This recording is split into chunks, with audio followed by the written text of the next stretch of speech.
Hello नमस्ते राम राम। मेरे YouTube channel लर्चर your destination में आप लोग का फिर से स्वागत है। आज हम लोग जो है इकोनॉमिक्स का एक टॉपिक पढ़ेंगे जिसमें हम लोग सारे वक्र वगैरह और जो सिद्धांत वगैरह हैं उसको देखेंगे, क्योंकि अभी यूपी पीसीएस जे का एग्जाम था 2022 वाला, तो उसमें वक्र पूछा था। 4 ऑप्शन दे देते, कुजनेट्स वक्र, फिलिप्स वक्र, लॉफर वक्र, इस तरीके से ऑप्शन देके उसमें से पूछा था कि जो आपका मुद्रास्फीति वाला किससे, मुद्रास्फीति और बेरोजगारी वाला वक्र किससे संबंधित है। तो इस तरीके से आज जो भी सिद्धांत और वक्र वगैरह है उसको हम लोग एक ही वीडियो में देख लेंगे, ताकि आपके जो है इससे आने वाले क्वेश्चन गलत ना हो। ठीक है, तो चलिए स्टार्ट करते हैं। जो मेन सिद्धांत है उसको देखेंगे और जो वक्र वगैरह है उसको देख लेते हैं। तो पहला जो हमारा सिद्धांत है वो है एंगल का सिद्धांत।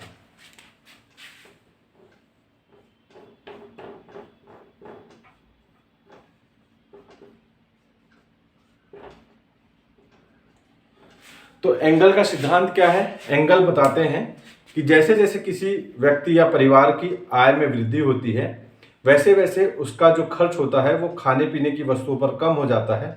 उसके बदले शिक्षा, मनोरंजन एवं स्वास्थ्य पे खर्च ज़्यादा हो जाता है। ठीक है, आप खुद एग्जाम्पल ले लीजिए। जैसे कोई परिवार है, पहले 50 रुपये कमाता था, अब 100 रुपया कमा रहा है, तो अपने जो है बच्चे को अच्छे से अच्छा एजुकेशन देना चाहेगा। स्वास्थ्य भी, जो सरकारी अस्पताल में पहले अगर कोई बीमारी हो जाती थी, इलाज कराता था, वो अब किस में कराएगा? किसी प्राइवेट अस्पताल में कराएगा। और मनोरंजन के साधन जैसे टीवी खरीदेगा, विलासिता की वस्तुएं, अपना फ्रिज खरीदेगा, एसी खरीदेगा। जैसे जैसे उसकी आय बढ़ती है किसी परिवार की, वैसे वैसे खाना तो वही खाएगा, वो दाल चावल रोटी जो उसको खाना है। और जो उसका दूसरा चीज़ है, क्या नाम है, अपना जो मकान पे पहले ही खर्चा कर चुका है, तो मकान पे भी जो उसका खर्चा रहता है वो स्थिर रहता है। कपड़ों पे भी जो खर्चा रहता है वो स्थिर रहता है। खर्चा बढ़ता कहाँ पे है? तो शिक्षा, स्वास्थ्य, मनोरंजन की वस्तुओं पे। तो एंगल का सिद्धांत यही कहता है कि जैसे ही किसी परिवार की आय बढ़ती है तो खाने पीने की वस्तुओं पर उसका खर्चा कम हो जाता है, इसके बदले शिक्षा, स्वास्थ्य एवं मनोरंजन की वस्तुओं पर उसका खर्च ज़्यादा हो जाता है। ठीक है, सिंपल सा इस तरीके से याद रखिएगा। पारिवारिक आय में यदि वृद्धि होगी तो खाद्य वस्तुओं पे खर्च में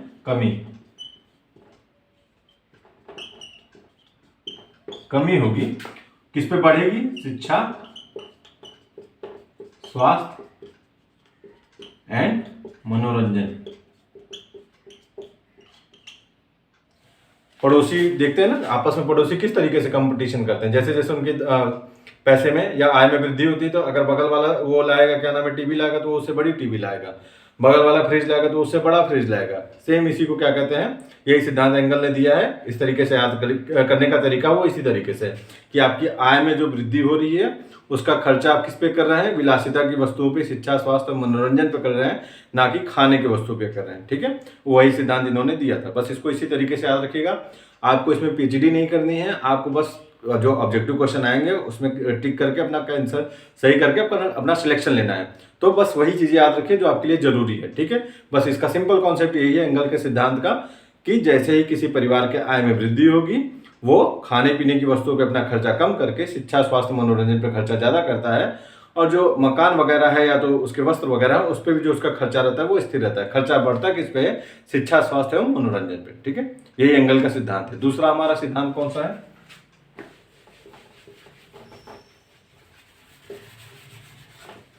ग्रेशम का नियम।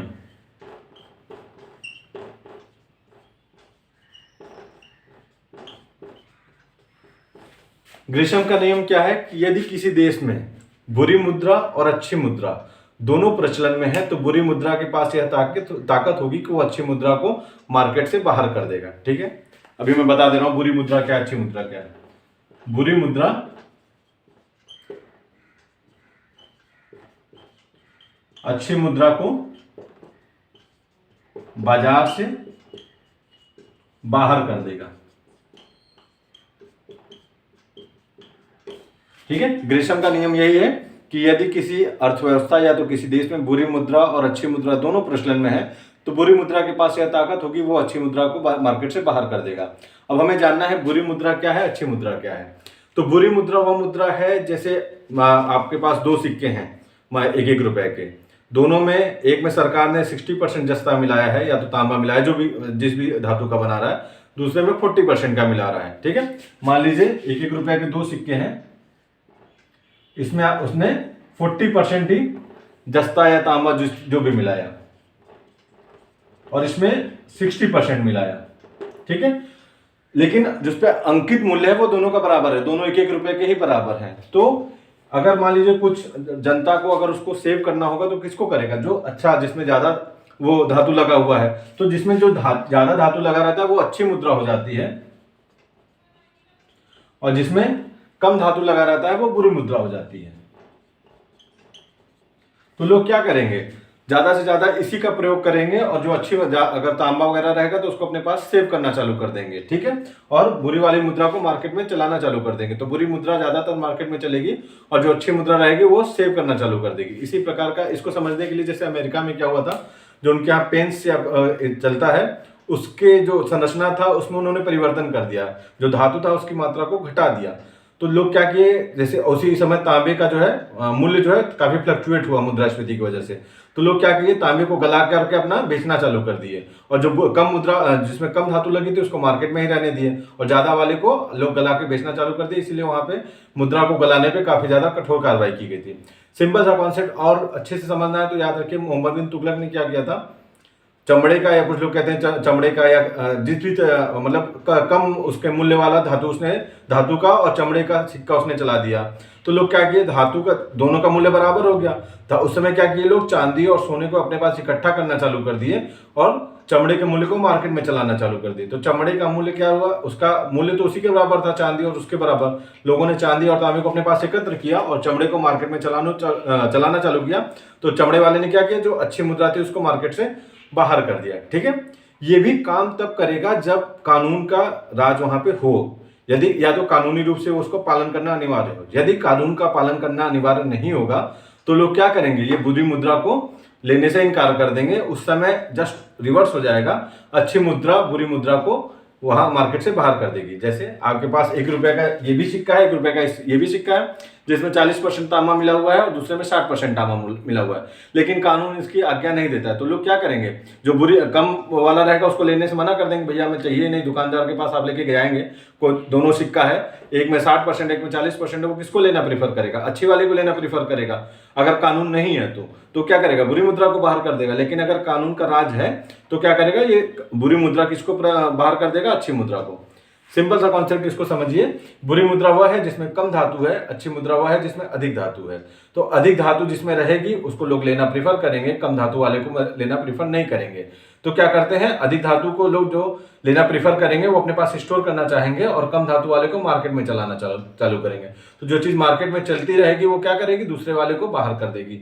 तो बस यही सिंपल सा कॉन्सेप्ट है कि ग्रेशम ने ये नियम दिया कि यदि मार्केट में बुरी मुद्रा और अच्छी मुद्रा दोनों है तो बुरी मुद्रा के पास यह पावर रहेगी कि वह अच्छी मुद्रा को मार्केट से बाहर कर दे। बुरी मुद्रा वह है जिसमें बुरी मुद्रा और अच्छी मुद्रा में बस अंतर ये होता है कि दोनों में अंकित मूल्य समान होते हैं, लेकिन बुरी मुद्रा में कम धातु का यूज होता है जबकि अच्छी मुद्रा में अधिक धातु का यूज होता है, ठीक है।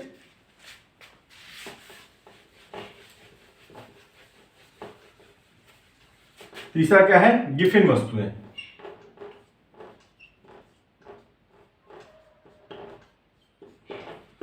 गिफिन वस्तुओं के बारे में बताया गया कि गिफिन वस्तुएं वो वस्तुएं होती हैं जिन पर मांग का नियम लागू नहीं होता है, या निम्न कोटि की ये वस्तुएं होती हैं जिन पर मांग का नियम लागू नहीं होता है।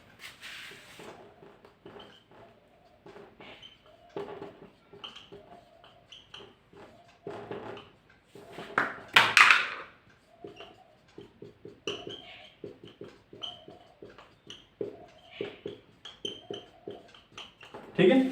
अब निम्न कोटि की वस्तुएं क्या है, जैसे गेहूं हो गया, आपका आलू वगैरह हो गया, इनको निम्न कोटि की वस्तुएं माना जाता है, ठीक है।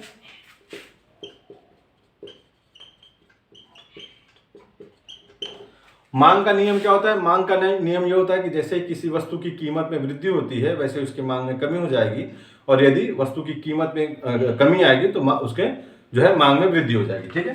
मांग का नियम क्या होता है, कीमत में कमी तो मांग में वृद्धि, और कीमत में वृद्धि तो मांग में कमी। तो गिफिन वस्तुएं वो होती हैं जिन पर मांग का नियम लागू नहीं होता है। जैसे आप अपने गांव वगैरह में देखेंगे कि जब गेहूं की पैदावार क्या होती है, कम हो जाती है, तो उसकी पे क्या होता है, उसकी मांग भी कम रहती है। क्योंकि जैसे गेहूं की, फिर से बात, गांव वगैरह में क्या होता है, गेहूं की पैदावार अगर कम हो जाती है तो उसकी मांग क्या हो जाएगी, ज्यादा हो जाएगी, और उसका मूल्य भी ज्यादा हो जाता है।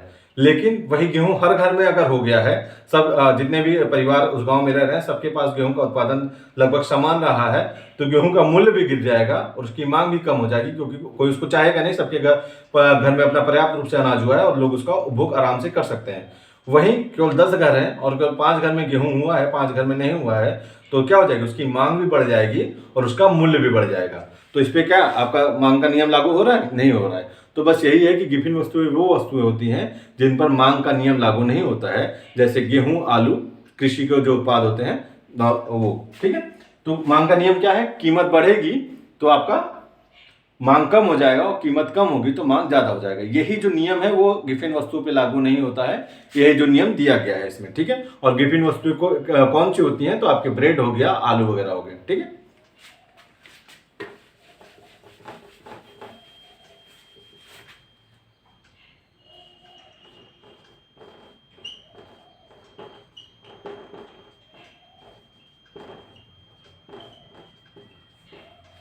उत्पत्ति ह्रास का नियम। उत्पत्ति ह्रास मतलब जो हमारी उत्पत्ति हो रही है, जो उत्पादन हो रहा है उसमें कमी आना। ह्रास मतलब क्या हो गया? कमी आना। तो ये क्या है, इसको जानना जरूरी है। उत्पत्ति ह्रास का मतलब ये हुआ कि ये ज्यादातर नियम किसमें लागू होता है? कृषि वगैरह में। जैसे एक खेत है, उसमें हम लोग क्या डालते हैं? सारा इनपुट वगैरह डालते हैं, उर्वरक डालते हैं, बीज डालते हैं, सिंचाई करते हैं, सारी चीज करते हैं। उसमें से यदि किसी एक चीज में वृद्धि कर दी जाए, मान लीजिए उर्वरक में वृद्धि कर देते हैं, जो पहले 1 रुपए का उर्वरक लगा रहे थे वो अब 4 रुपए का लगा रहे हैं, तो उससे क्या होगा? 4 रुपए के उर्वरक लगाने से जो हमारा उत्पादन बढ़ रहा है वो एक समय के बाद घटना चालू कर देता है। इसी को क्या कहते हैं? उत्पत्ति ह्रास का नियम। मतलब जो एक घटक है, जो हमारा इनपुट है, उसमें से किसी एक भाग को बढ़ाने पर जो हमारा उत्पादन हो रहा है वो एक निश्चित समय के बाद घटना चालू कर देता है, उसी को उत्पत्ति ह्रास का नियम कहते हैं। जैसे अभी जो आप लोग जितना भी जहाँ पे भी हरित क्रांति वगैरह हुई है वहाँ देख रहे हैं ना, पंजाब वगैरह में अब वो लोग जो किसान है वो अपना उत्पादन घटने की शिकायत कर रहे हैं, क्योंकि उन लोगों ने इतना उर्वरक, इतना सारी चीजें डाल दी हैं कि अब वहाँ का जो है उर्वरक क्षमता कम हो गई है और वहाँ का उत्पादन कम होना चालू हो गया है। तो यह उत्पत्ति ह्रास का नियम हमें समझना है। सिंपल सा कॉन्सेप्ट ये है कि जो हमारे जो भी एक परिवर्तनशील कारक है या जो हमारा इनपुट है उसमें यदि हम परिवर्तन कर रहे हैं या उसकी मात्रा में वृद्धि कर रहे हैं, तो एक निश्चित समय के बाद जो हमारा उत्पादन है उस परिवर्तनशील कारक के कारण जो हमारे उत्पादन में वृद्धि हो रही है वो घटना चालू हो जाती है। इसी को क्या कहते हैं? उत्पत्ति ह्रास का नियम कहते हैं। इसमें 3 चीजें जानना जरूरी है। पहला, कुल उत्पादन, औसत उत्पादन और सीमांत उत्पादन। कुल उत्पादन तो वो हो गया कि जितना हमने इनपुट लगाया और जितना हमें आउटपुट मिला, मतलब जितना बीज, उर्वरक, पानी वगैरह दिए और कितना हमें जो है फसल का हमारा उत्पादन हो गया, वो हमारा कुल उत्पादन हो गया। सीमांत उत्पादन वो हो गया कि जैसे हमने 2 रुपए का उर्वरक लगाया, पहले 1 रुपए का उर्वरक लगा रहे थे, अब 2 रुपए का उर्वरक लगाया, उस 2 रुपए का उर्वरक लगाने से कितना हमारा फसल में वृद्धि हुई, दैट उन दोनों का जो अनुपात है उसको क्या कहते हैं? सीमांत उत्पादन। मतलब जो परिवर्तनशील कारक है और किसका अनुपात? जो हमारे वृद्धि हुई है इसके कारण, परिवर्तनशील कारक के कारण, इन दोनों के अनुपात को क्या कहते हैं? सीमांत उत्पादन। यही घटना चालू हो जाता है, यही हमारा उत्पत्ति ह्रास का नियम है। ठीक है, जो बाकी सब चीजें तो उसी हिसाब से रहेंगी, मेन क्या घटना चालू हो जाता है? सीमांत उत्पादन। एक मेन जो इसमें कॉन्सेप्ट है यही है कि जब हमारा परिवर्तनशील कारक है उसके बाद जो हमारा उत्पादन में वृद्धि हो रही है वो एक निश्चित सीमा के बाद घटना चालू हो जाता है। औसत उत्पादन क्या है कि मतलब एक से अधिक अगर हम लोग परिवर्तन करें, जैसे बीज भी ज्यादा दे दिए, उर्वरक भी ज्यादा दे दिए, तो टोटल जितना परिवर्तन हो रहा है उसके कारण जो टोटल उत्पादन हो रहा है उसके उत्पादन के दोनों के अनुपात को क्या कहते हैं? औसत उत्पादन। कुल परिवर्तनशील कारक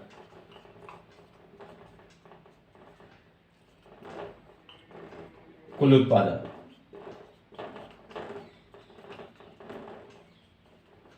ठीक है, ये हमारा जो है ये जानना जरूरी है, क्योंकि इसी के आधार पे हमें उसमें उत्पत्ति ह्रास के नियम में 3-4 स्टेजेस प्राप्त होते हैं, उसी को हमें देखना है। ठीक है, तो उत्पत्ति ह्रास का नियम क्या है? परिवर्तनशील कारक के कारण एक सीमा के पश्चात उत्पादन में ह्रास। ठीक है, यही आपको जानना है इसमें किस प्रकार से कौन कौन सी अवस्थाओं में क्या क्या परिवर्तन होता है। ठीक है, तो मेनली इसमें 3 अवस्थाएं होती हैं। ये क्वेश्चन यूपी पीसीएस लोअर 2015 या 2013 में पूछ चुका है इसी से रिलेटेड, इसलिए इंपॉर्टेंट है। और भी आने वाले एग्जाम में 2018, 19 यूपी पीसीएस वगैरह में पूछा हुआ है, तो इसलिए इंपॉर्टेंट है, इसको समझ लीजिए। ठीक है, इसमें 3 अवस्थाएं होती हैं, प्रथम, द्वितीय और तृतीय। कुल उत्पादन, औसत एंड सीमांत।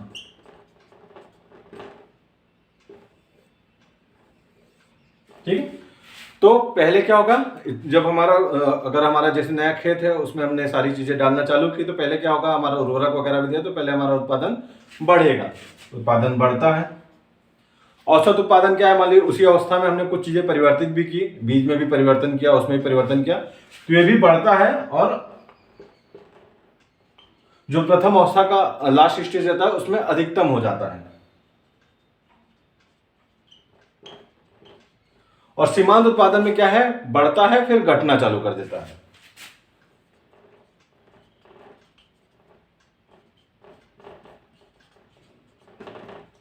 इसको रट लीजिएगा, अगर समझ में नहीं आ रहा है तो भी रट लीजिएगा, समझ में तो आ ही जाना चाहिए क्योंकि मैंने सारी चीजें आपको एग्जाम्पल के साथ बता दी हैं। कृषि में देखिए जिस तरीके से उर्वरक वगैरह हम लोग लगाते हैं, एक सीमा के बाद साथ क्या होता है कि उस उर्वरक, हमारा उत्पादन तो टोटल नहीं कम होता है, लेकिन जो हमारा उस उर्वरक का जितना हम लागत लगा रहे हैं उसके कंपैरिजन में देखेंगे तो जो उत्पादन होना चाहिए वो हमारा कम होने लगता है। तो उसी को बस समझना है। तो इसमें 3 अवस्थाएं हैं।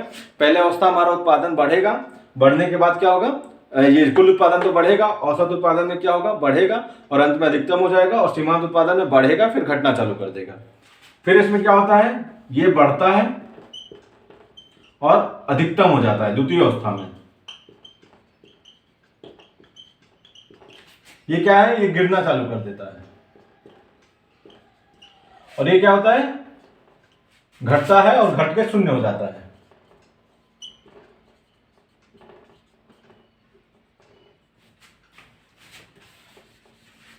फिर ये क्या होगा, कुल उत्पादन हमारा गिरेगा, ये भी गिरेगा, गिर के ऋणात्मक हो जाएगा। मतलब जितना हमारा इनपुट लगा उस हिसाब से हमें, जैसे 5 रुपए का हमने उर्वरक लगा दिया लेकिन हमारा उत्पादन 2 ही रुपए का, 5 रुपए के लगाने की वजह से जो हमारा उत्पादन हुआ, जो मतलब उत्पादन में जो वृद्धि हुई वो 2 रुपए की हुई, तो क्या हो गया, ऋणात्मक हो जाएगा। तो बस हमें सीमांत और इसी के बीच में, तीनों के बीच में देखना है कौन कौन से हमारी अवस्थाएं मिलती हैं। अगर नहीं हो रहा है तो रट लीजिएगा, बहुत इंपॉर्टेंट क्वेश्चन है। कॉन्सेप्ट के साथ देखिए, पहले हमने खेत में सब चीजें दी तो हमारा कुल उत्पादन तो बढ़ेगा ही। 5 रुपए का मान लीजिए हमने 5 रुपए में बीज उर्वरक सब कुछ लगाया तो हमें 7 रुपए का उत्पादन प्राप्त हो गया, कुल उत्पादन बढ़ा। औसत उत्पादन में मान लीजिए उसी में हमने कुछ बीज में जो है वृद्धि कर दी, 2 रुपए के बीज लगा दी, और उर्वरक भी 3 रुपए का लगा दिया, तो जो हमारा टोटल इनपुट मान लीजिए 7 रुपए का हुआ, और जो हमारा औसत उत्पादन था वो 9 रुपए का होके फिर अधिकतम हो गया, अपने 9 रुपए के लेवल पे पहुंच गया। सीमांत उत्पादन, जो हमारा 2 रुपए का जो कॉस्ट बढ़ा उसकी वजह से जो सीमांत उत्पादन मतलब जो हमारी वृद्धि हुई वो भी मान लीजिए 3 रुपए की हो गई, तो 2 रुपए से क्या हो गया, 3 रुपए पहुंच के अपने मैक्सिमम लेवल पे पा गई। उसके बाद क्या हुआ, घटना चालू कर दिया, फिर हमारा टोटल उत्पादन भी बढ़ता है और अपने एक लेवल पे आके अधिकतम हो जाता है। औसत उत्पादन क्या होता है, उसके बाद 9 रुपए के बजाय हमें 7 रुपए का एक प्रोडक्शन नेक्स्ट ईयर में प्राप्त होगा, तो गिरना चालू हो जाता है। और जो सीमांत उत्पादन होता है वो क्या हो जाता है, 2 रुपए का लगाया, 3 रुपए का लगाया और 3 रुपए के बराबर ही हमें जो है इनपुट प्राप्त हुआ, तो दोनों बैलेंस हो गया, तो हमें शून्य सीमांत उत्पादन प्राप्त हुआ। फिर उसके बाद कुल उत्पादन और गिरना चालू कर देगा, और औसत उत्पादन भी और गिरेगा, और सीमांत उत्पादन अंत में ऋणात्मक हो जाएगा। क्वेश्चन यही पूछता है किसमें से ऋणात्मक कौन होता है, तो सीमांत उत्पादन ऋणात्मक होगा, बाकी ना तो औसत उत्पादन ऋणात्मक होगा ना तो कुल उत्पादन ऋणात्मक होगा, क्योंकि खेत में यदि आप प्रोडक्शन कर रहे हैं तो आपको कुछ ना कुछ अनाज तो प्राप्त होगा ही, ऋणात्मक नहीं होगा। ठीक है, ऐसा नहीं होगा कि कुछ उसमें प्राप्ति ना हो अगर प्राकृतिक आपदा वगैरह ना आए तो। ठीक है, तो ये चीज आपको याद करनी है। दूसरा चीज क्या है कि जब कुल उत्पादन अधिकतम होता है तो सीमांत उत्पादन क्या हो जाता है, शून्य हो जाता है। यही क्वेश्चन पूछा हुआ था कि कुल उत्पादन अधिकतम होने पर सीमांत उत्पादन क्या हो जाएगा, तो कुल उत्पादन अधिकतम होने पर सीमांत उत्पादन शून्य हो जाएगा। और कौन सा इसमें ऋणात्मक होता है, तो सीमांत उत्पादन इसमें ऋणात्मक होता है। इंपॉर्टेंट है, याद कर लीजिएगा। ठीक है,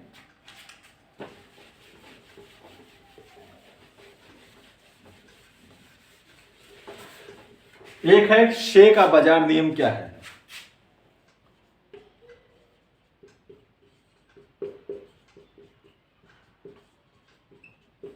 शे ने बाजार नियम दिया कि मांग अपनी पूर्ति स्वयं उत्पन्न करता है।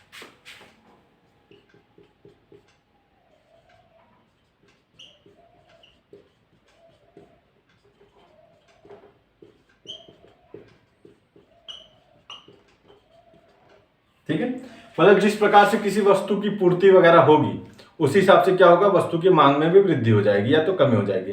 यदि पूर्ति कम है तो मांग क्या हो जाएगी, ज्यादा हो जाएगी।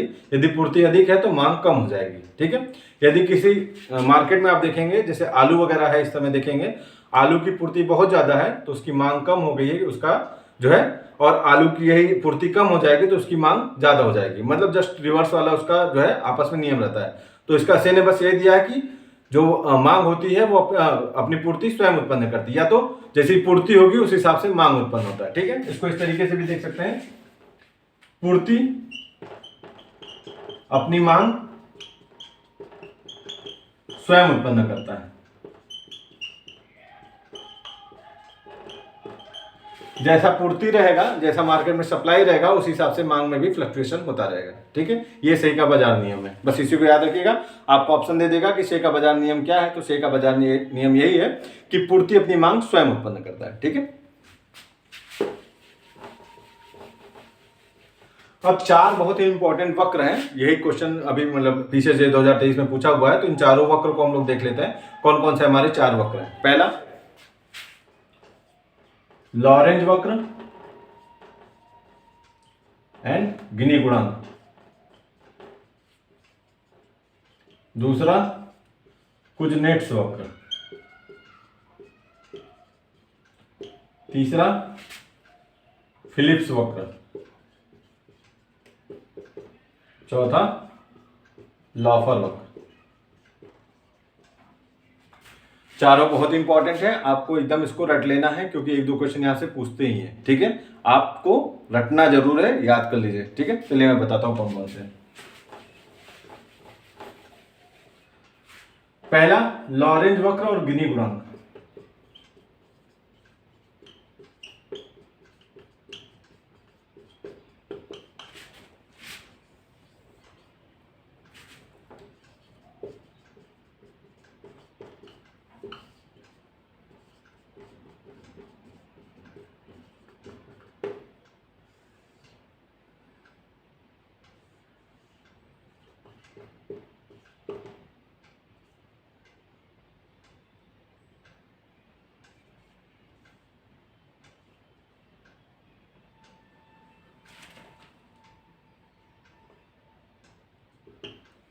देखिए, गरीबी मापन के जो है दो प्रकार है, एक सापेक्ष दूसरा निरपेक्ष। सापेक्ष में क्या होता है, सापेक्ष और निरपेक्ष को समझ लीजिए, आपके हर जगह इंपॉर्टेंट का है, काम देगा।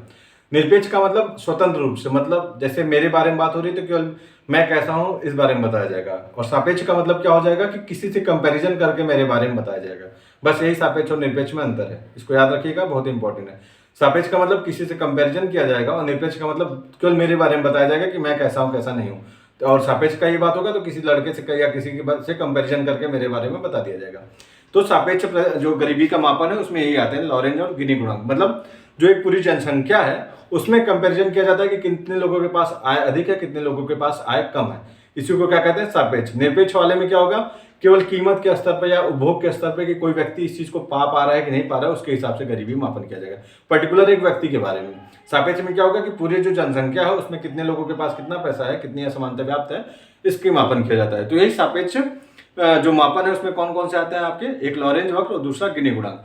लॉरेंज वक्र ये बताता है कि जैसे 10% किसी देश में जनसंख्या रह रही है, 10 लोग रह रहे हैं और सब कोई 1-1 रुपया पा रहा है, ठीक है, तब कोई आय की असमानता तो कुछ होगा नहीं। सबके पास 10 लोग हैं, सबके पास 1-1 रुपया पा गया, सब कोई अपना जो है जीवन व्यतीत कर रहा है, उनके पास कोई असमानता नहीं है। ऐसी अवस्था में एक निरपेक्ष एक वक्र रेखा प्राप्त होगी जो कि 45 डिग्री की होगी। ये तो जब ये वक्र रेखा प्राप्त होती है तो आय जो है असमानता नहीं रहता है वहां पे, मतलब पूरी तरीके से समानता रहती है।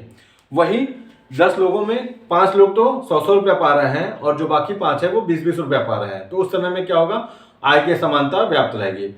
इसी स्थिति में जो वक्र प्राप्त होगा वो इस जो आपकी रेखा है इससे जितनी दूरी पर होगा वही क्या दिखाता है, असमानता दिखाता है। जैसे 20% लोग जो है 5% ही आय प्राप्त कर पा रहे हैं। तो ये जो एरिया रहेगा ये क्या दिखा रहा है, असमानता दिखा रहा है। वही 20% लोग जो है आपके 20% प्राप्त कर रहे हैं, तो यहाँ पे कोई असमानता नहीं, 20% जितने भी थे उतना आपका पैसा प्राप्त कर रहे हैं, तो यहाँ पे कोई इसकी प्रकार की असमानता नहीं रहेगी। वही 20% लोग जो है ये 5 रुपए ही प्राप्त कर पा रहा है, तो इनके बीच का जो क्षेत्रफल रहेगा वही क्या दिखा रहा है, असमानता को दिखाता है। तो लॉरेंज वक्र ने क्या बताया है, लॉरेंज वक्र के द्वारा क्या पता चलता है कि जितनी जनसंख्या है उनके बीच में कितनी आय की असमानता व्याप्त है। ठीक है। दूसरा क्या होता है, गिनी गुणांक।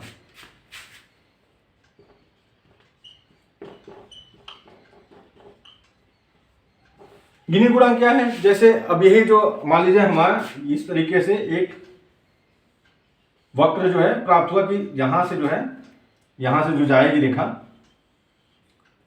ये जो आपकी निरपेक्ष या 45 डिग्री वाली रेखा है, वहां से इसके बीच में असमानता दिखा रही है। इसी के बीच का जो क्षेत्रफल रहेगा उसी को क्या कहते हैं, गिनी गुणांक। मतलब जो निरपेक्ष रेखा जो जा रही है 45 डिग्री पे और जो लॉरेंज वक्र जो है, उन दोनों के बीच का जो क्षेत्रफल रहता है वही गिनी गुणांक के रूप में प्रदर्शित किया जाता है कि मतलब कितने लोगों के बीच में कितनी असमानता, संपत्ति की या तो आय की असमानता व्याप्त है।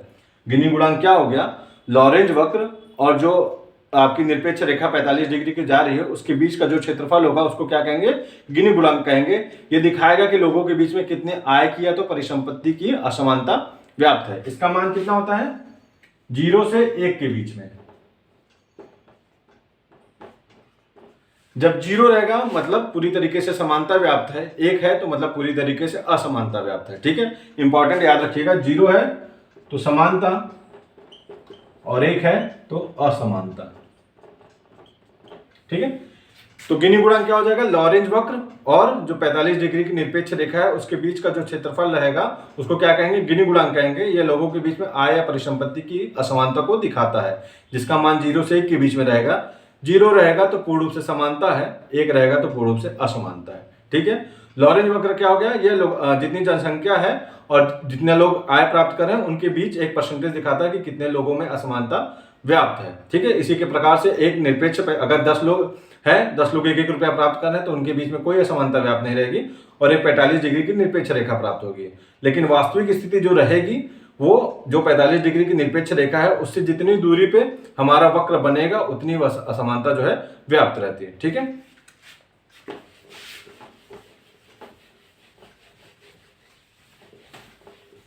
दूसरा हमारा आ जाता है कुजनेट्स वक्र।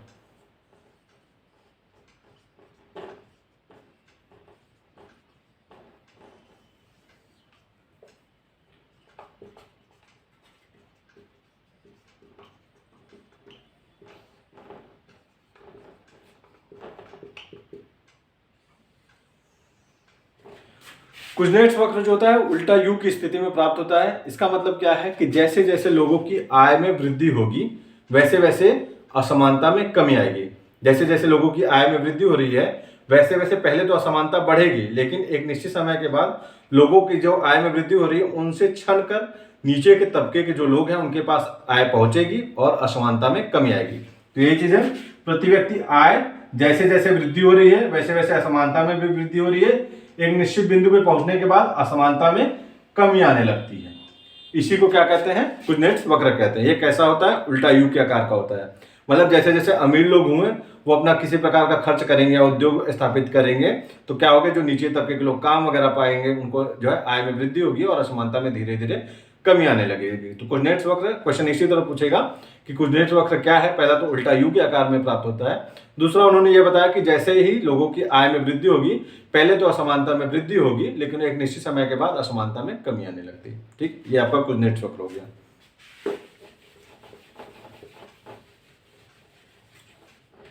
तीसरा आता है आपका लॉफर वक्र।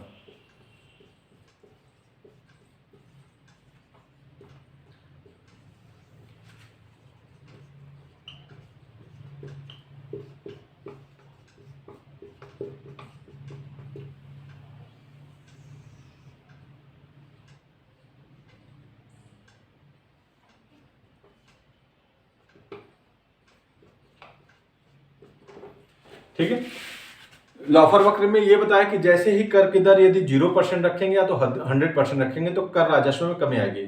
लॉफर वक्र किसके किसके बारे में रिलेशन बताता है? कर की दर और कर राजस्व के बीच में। यदि 0% आपने कर लगा दिया है तो भी आप सरकार को कोई राजस्व प्राप्त नहीं होगा, यदि 100% लगा दिया है तो भी सरकार को कोई राजस्व प्राप्त नहीं होगा, क्योंकि लोगों को लगेगा काम ही नहीं करेंगे, क्योंकि हमारा 100 जैसे 5 रुपया मेरा वो है इनकम है, सरकार ने 100% कर लगा दिए, 5 रुपया जो हमने कमाया सरकार के पास चला गया, हमें तो कुछ फायदा हुआ नहीं, तो हम क्यों काम करना चाहेंगे, हम काम करना बंद कर देंगे। तो सरकार का क्या होगा? कर राजस्व में धीरे धीरे कमी आना चालू हो जाएगी। वहीं 0% अगर कर दर लगाया तो भी सरकार के पास कुछ नहीं जा रहा है, तो भी उनकी कर राजस्व में कमी है।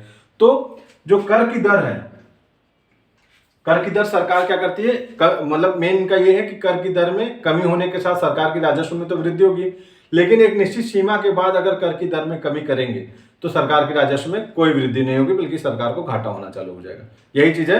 तो मेन इनको दो भागों में बताया गया कि 0% भी कर की दर होने पर भी सरकार को राजस्व में कोई फायदा नहीं होगा, ये घट रहा है ना, धीरे धीरे घट रहा है। और बढ़ाने पर भी क्या होगा, एक सीमा के बाद अगर बढ़ा भी दे रहे तो भी सरकार को जो है राजस्व में वृद्धि नहीं होगी। तो लॉफर वक्र इसी तरह पूछ सकता है एग्जाम में कि क्या है, तो ये कर की दर और कर राजस्व में संबंध बताता है कि कर की सीमा में एक निश्चित सीमा के बाद कमी करने पर सरकार के राजस्व में वृद्धि नहीं होगी। ठीक है।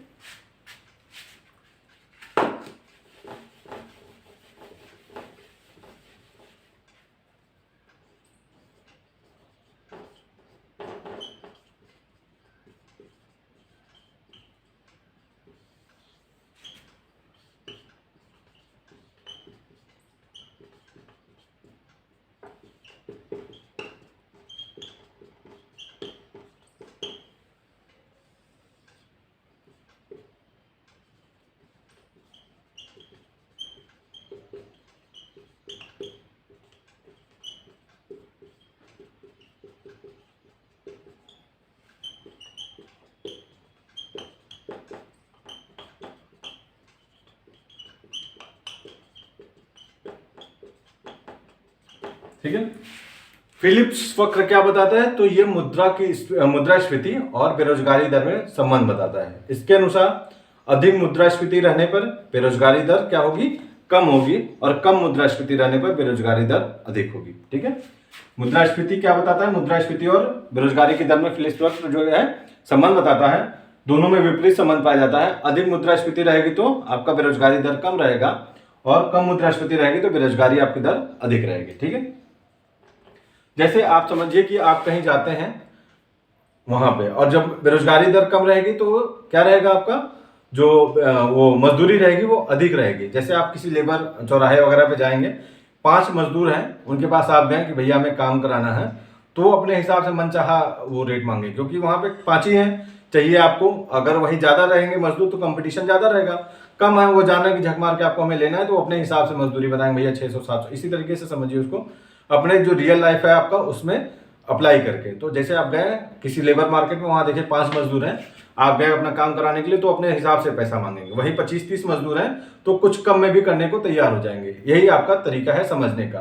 तो फिलिप्स वक्र के द्वारा ये पता चलता है कि बेरोजगारी दर यदि कम है तो आपका जो है मजदूरी दर क्या रहेगी, अधिक रहेगी। वही बेरोजगारी दर अधिक है तो मजदूरी दर कम हो जाएगी। उसी तरह मुद्रास्फीति के साथ भी विपरीत संबंध है। मुद्रास्फीति अगर अधिक है तो बेरोजगारी दर कम रहेगी, मुद्रास्फीति यदि कम है तो बेरोजगारी दर अधिक है। बस यही क्वेश्चन पूछेगा कि फिलिप्स वक्र किससे संबंधित है, या तो पूछ लेगा कि मुद्रास्फीति और बेरोजगारी दर का संबंध किस वक्र से है। तो आपको ऑप्शन याद रहना चाहिए फिलिप्स वक्र से। ठीक है। ये जितने भी इंपॉर्टेंट चीजें थी वो हम लोगों ने देख लिए हैं अर्थव्यवस्था की। नेक्स्ट वीडियो में और कुछ नया हम लोग देखेंगे। ठीक है। Thank you.